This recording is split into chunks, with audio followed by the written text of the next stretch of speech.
part 3 of 5 count or box breath. So as you're developing your box breath, maybe you start with 5 counts, maybe it's 3 counts. Exhale 5 counts, we pause 3 counts. Then maybe the next expansion of that is inhale 5, hold for 5, exhale 5, hold for 5. We want to gently, notice the key word, gently encourage the breath to lengthen. And if you've taken yoga and you realize the way you start breathing at the beginning of class is on its own accord, extended and slowed down with practice, focus, and intention, the breath will naturally slow down. But we want to do it in a gentle way. So maybe your box is going to start to look uneven. It's going to maybe look like a different shape because maybe we inhale 5, maybe we pause for 3 to 5.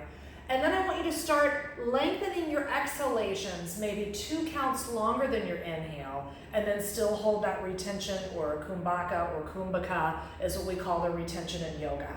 So there's a retention at the top of the breath and a retention at the bottom of the breath. And those retentions are like lifting weights for your lungs. And having the longer exhalation than your inhalation is also like lifting weights for your lungs, and it's very detoxifying to get out all that old stale air, mucus, anything that you've got going on. If you've got allergies, if you have had issues with pneumonia, emphysema, COPD, we want to loosen up all that junk and get it out of the body as best as possible. So enjoy your practice. And then when you find that you can get a longer exhale than your inhale, then maybe you can start inhaling for 6 or 7 or 8. Maybe you can pause for 5 counts. Maybe you can hold the breath out for 10. So as we start making our box a little uneven because our breath is deepening and growing,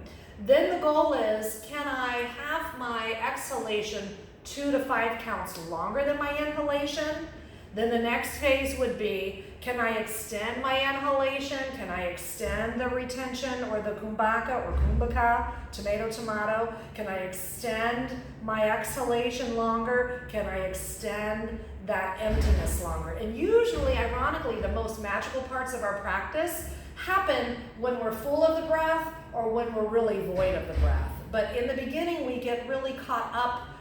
It's like a fearful thing of being without the breath for too long, because in all fairness, it's a deep subconscious fear of death, and we just don't put 2 and 2 together. So if you find that you're struggling with breathing in your pranayama practices, aka the breathing aspects or exercises of yoga, know that in time, the more that you gently bring your mind into a calm state through the breath, eventually it will translate into life. And in moments where you're off this mat and life is crazy and chaotic, hopefully you'll start to remember to breathe, because when we shut down our breathing, we're in the limbic system.